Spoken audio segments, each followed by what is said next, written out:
May isang tao na kahit na anong pilit mong kalimutan ay bumabalik pa rin sa isip mo. Pagkagising mo sa umaga, siya agad ang unang pumapasok sa isip mo. Bago ka matulog, siya pa rin ang huling iniisip mo. Paulit-ulit mong binabalikan ang mga usapan ninyo. Ina-analyze ang bawat salita, bawat tingin, bawat katahimikan. At minsan, umaasa ka pa rin na baka isang araw ay mag-message pa rin siya. Baka bumalik siya, baka may pag-asa pa. Pero gusto kong malaman mo ito, hindi ka nababaliw at hindi ka rin mahina. Hindi ka desperado o hindi ka desperada. May nangyayari sa isip mo na mas malalim kesa pa sa iniisip mo. At ang pag-uusapan natin ngayon ay para matulungan kang maintindihan kung ano iyon. Simulan natin sa chapter 1. Ang masakit na katotohanan, hindi ito tungkol sa pagmamahal. May sasabihin ako na maaaring masakit pakinggan. Minsan, ang dahilan kung bakit hindi mo siya makalimutan ay hindi dahil sa mahal mo siya. Minsan, ang dahilan kung bakit hindi mo siya makalimutan ay dahil na-addict ka sa emosyon na naranasan mo sa kanya. Oo, na-addict ka. Kapag may taong nagbibigay sa atin ng atensyon, pagmamahal, validation, at excitement, naglalabas ang utak natin ng iba't ibang chemicals katulad ng dopamine at oxytocin. At meron pang ibang chemicals na nagpaparamdam ng attachment at connection. At kapag bigla silang nawala, nawi-withdraw ang utak natin katulad ng isang nawalan ng addiction. Isipin mo, noong kasama mo siya, pakiramdam mo buhay na buhay ka, masaya ka, excited ka, may inaabangan ka. Pero nang mawala siya, parang may nawala ring parte ng buhay mo. At parang may nawala ring parte ng sarili mo. Hindi dahil soulmate mo siya, kundi dahil nasanay ang utak mo na siya ang source ng emotional reward. At ngayon, hinahanap mo ang sistema na ito. Chapter 2. Bakit hindi mo siya matanggal sa isip mo? Ito ang hindi maintindihan ng karamihan. Akala nila, iniisip ko siya dahil mahal ko siya. Pero minsan, hindi. Iniisip mo siya dahil sinanay mo ang utak mo na isipin siya araw-araw. Kapag palagi mong chinecheck ang profile niya, kapag paulit-ulit mong binabasa ang lumang messages niya, kapag lagi mong iniisip kung ano ang nangyayari sa kanya, gumagawa ka ng emotional highway sa utak mo. At habang mas ginagamit mo ang highway na iyon, mas lumalalim ito. Hanggang sa automatic na, parang muscle memory. Kahit ayaw mo siyang isipin, siya pa rin ang iniisip mo. At ang mas mahirap, kapag may nakita kang kanta, lugar, pabango, pangalan, biglang bumabalik lahat. At minsan, ilang oras o buong araw kang naka-stuck sa alaala na yun. Hindi dahil mahal mo siya ng sobra, kundi dahil may habit loop na nabuo sa isip mo. Chapter 3. Ang attachment trap. Hindi lahat ng taong nawawala ay nagiging obsession. May particular na klase ng tao na mas madaling maging addiction. Ito ang mga taong mainit ngayon, malamig bukas. Malapit ngayon, malayo bukas. Sweet ngayon, walang pakiramdam bukas. At ang tawag dito sa psychology ay intermittent reinforcement. Katulad ito ng sugal.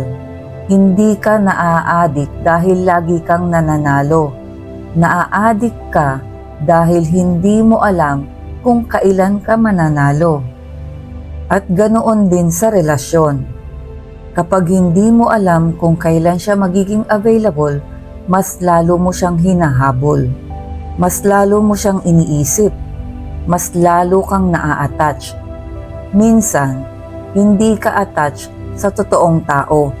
Attach ka sa potential niya, sa posibilidad, sa future na binubuo mo sa isip mo, sa mga pangakong hindi naman natupad.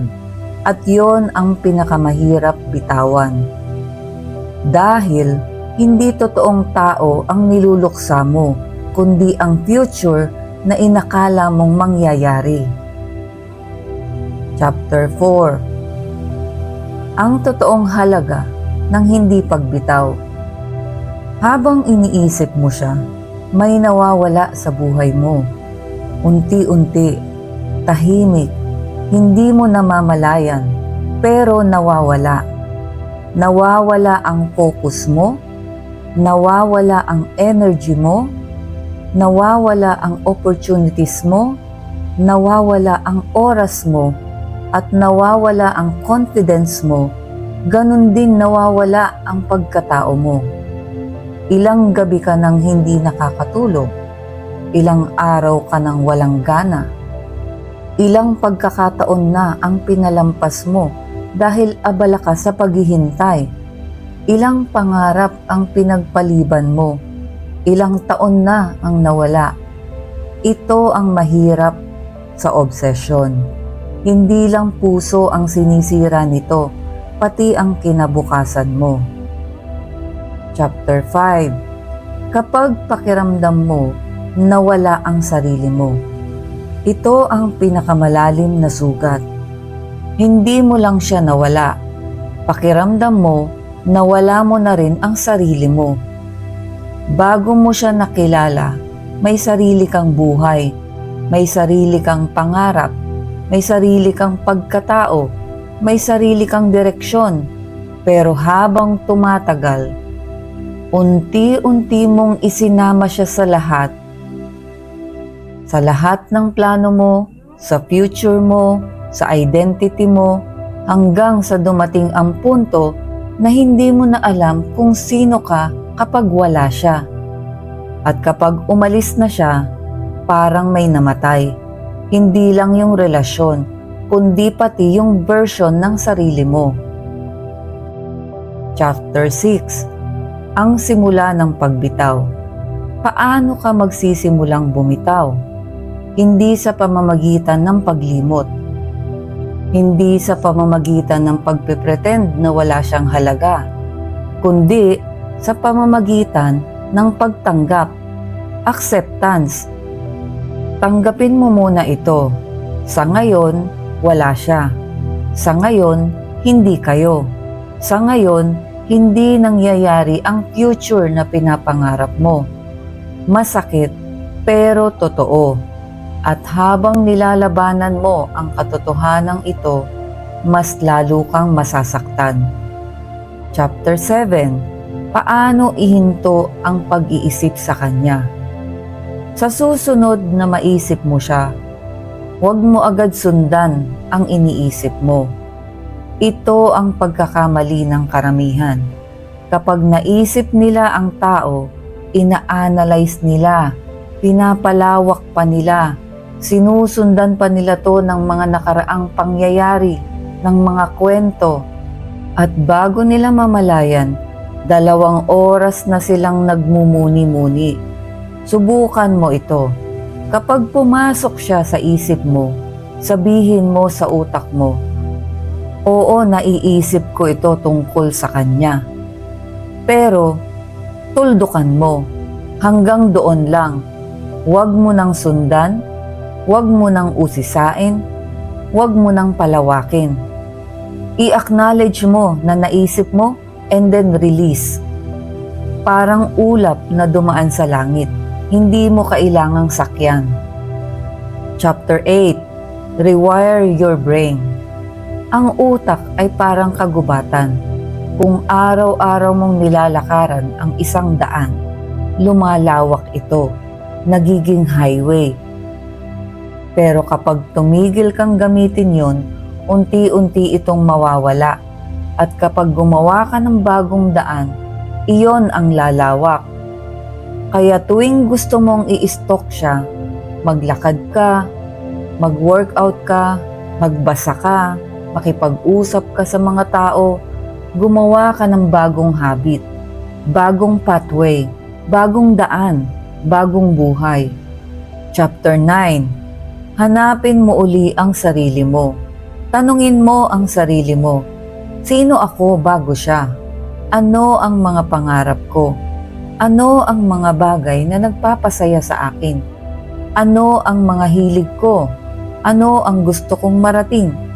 Dahil ang tunay na layunin ng healing ay hindi ang makalimutan siya. Ang tunay na layunin ay maalala kung sino ka. Final chapter, ang pinakamahalagang realization. Darating ang araw, maiisip mo pa rin siya, pero hindi na masakit. Maaalala mo pa rin siya, pero hindi ka na babalik sa dati. Maaari mo pa rin siyang mahalin sa alaala, pero hindi mo na siya kakailanganin para maging buo. At doon mo marirealize na ang pagbitaw ay hindi pagkawala. Ito ay pagbabalik. Pagbabalik sa sarili mong buhay, pagbabalik sa sarili mong pangarap, pagbabalik sa taong matagal mo nang iniwan habang abala kang habulin ang isang taong hindi mo naman kayang kontrolin. Kaya kung may isang bagay kang dapat tandaan mula sa podcast na ito, ay ito yon. Hindi mo kailangang makuha siya para maging masaya. Hindi mo kailangang bumalik siya para maging buo. At hindi mo kailangang maghintay para magsimula ulit mabuhay. Dahil ang taong hinahanap mo para makompleto ka ay hindi siya, kundi ang sarili mo. At oras na makita mo ulit ang sarili mo, doon magsisimula ang tunay na kalayaan.